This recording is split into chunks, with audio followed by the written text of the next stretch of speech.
I have a blast from the past. Some of you will say what's contained within is obsolete, but there are also times where it could be a plus.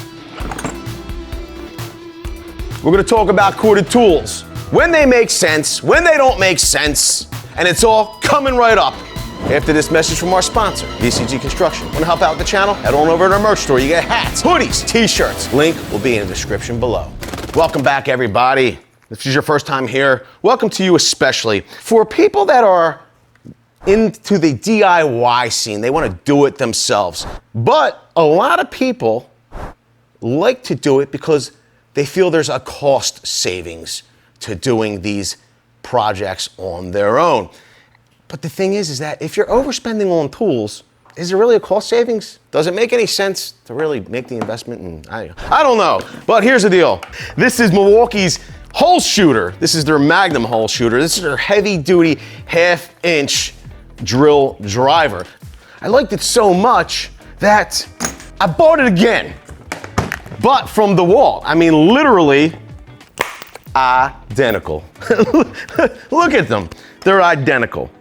The best part about this was I didn't pay $150, $200 for this. I actually went to a town west of Philadelphia. It's called Lancaster.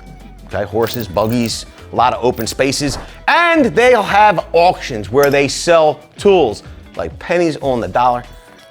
$10, $10. Now here's the deal.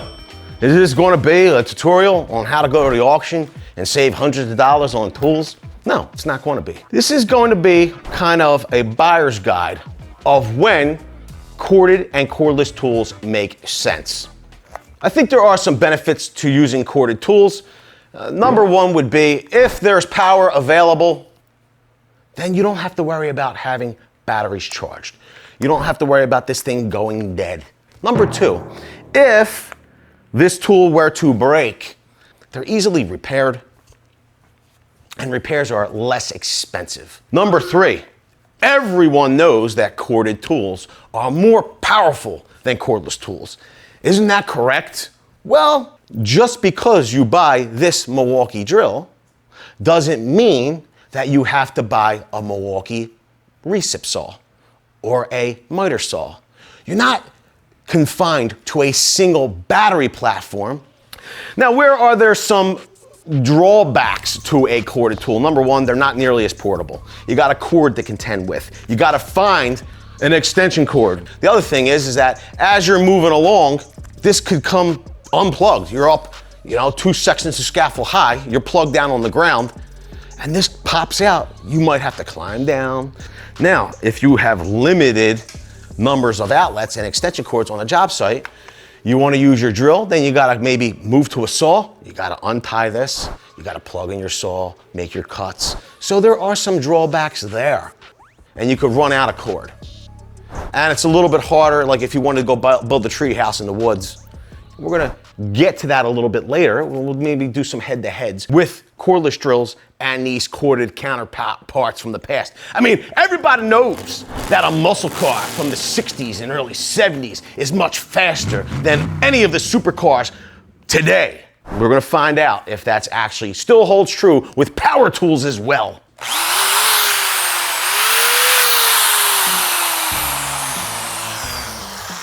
I mean, this thing's a powerhouse. You could hear it. Vroom, vroom. Now, this is a single speed drill, and the reality is that it's kind of long. But you can see tons and tons and tons of power. Look at that. Look at all that torque.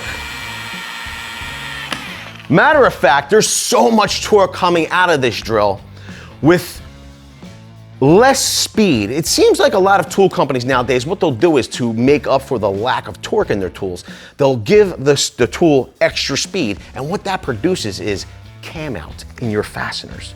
And the reality is that when you have the appropriate amount of torque, you don't need all that speed. Look at this thing. Like, this is one-handed operation. There's a nice amount of weight here coming down from the tool, but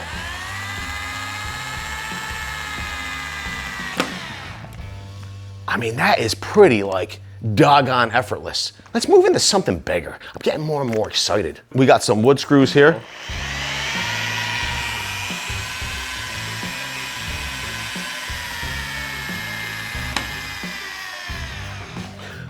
The good part about having a higher torque drill, when you're doing more precise work, you don't have to worry about possibly slipping out of your fastener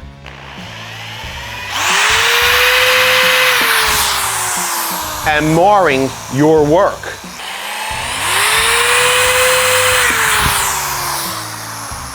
It's right here in front of us. Why not just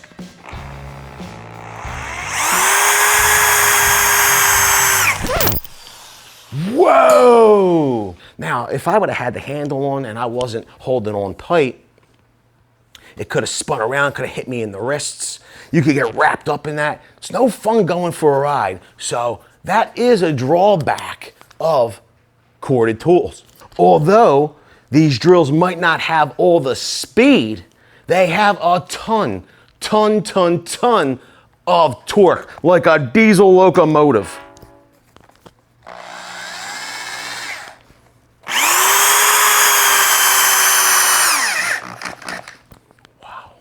Wow, just effortless. But is it really more powerful than, let's say, the current generation Milwaukee M18 hammer drill? This is Milwaukee's Gen 4 hammer drill. And you can see here, not only does it add the function of being a hammer drill, this is just a drill driver. I mean, you're talking about a much more compact tool when it comes to even adding that additional drive gear in there that's required to make this a hammer drill.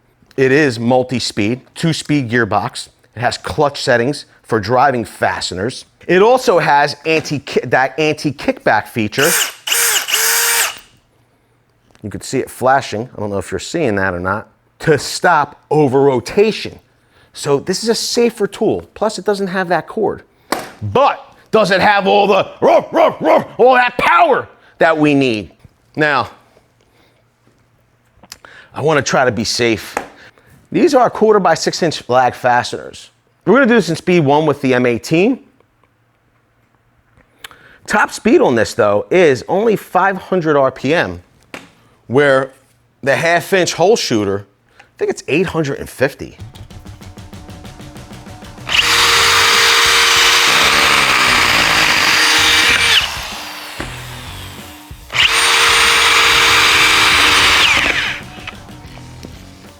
Well, I started to experience some cam out, but you can see at the time where I stopped the test, handedly, the corded drill was winning. Let's try that again though. We're gonna put the M18 in speed 2 for this run. Speed 2, this hammer drill goes all the way up to 2100 RPM. Will it have the power or the torque to sustain that RPM and do better than the corded drill? I think that's a resounding yes. Did we see that? Was that too fast to even catch?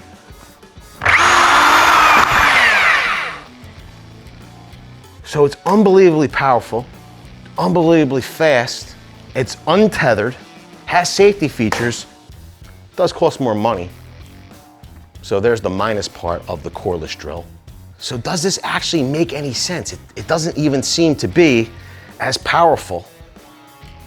Yes, there are instances where a corded tool makes sense. Where a corded tool does make sense is when you have things like table saws, miter saws, things that take a tremendous amount of power. Another situation where a corded tool makes sense is maybe with your circular saw. If you're going to be at a stationary cut station, you can plug in.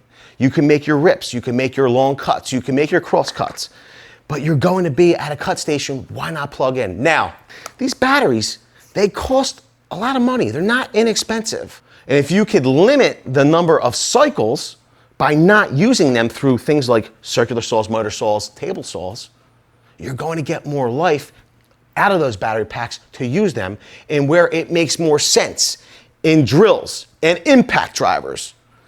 So I guess to kind of sum it up, corded tools, drill drivers, no. You'd go cordless. Corded tools, things like saws, high draw tools. Yes, there are options to getting the best tools for each and every situation. If you're looking for the best battery platform to be on, you're going to look for the battery platform that offers the tools that you need to get your jobs done at a price point that you're willing to pay. You can always fill in with corded tools to get your jobs done at the best price with the best quality tools. Used tools. I would not suggest buying used batteries. You don't know how many life cycles have been through them, how hot these have gotten, how they've been abused. If you're willing to go to the pawn shop and look for deals, I would gladly tell you to take a hard look at corded tools. There will be a tremendous savings. And if you like tremendous savings, then smash the like button. It's free for you to do. It doesn't cost you a dime. Plus you'll get 7 years of good luck. Leave it down below. What do you think about the way I'm envisioning, seeing this whole corded versus cordless debate? We want to know. Leave it all below. With that, I want to say I appreciate everyone for being here. Thanks a lot, everybody. I hope to see you all on the next one.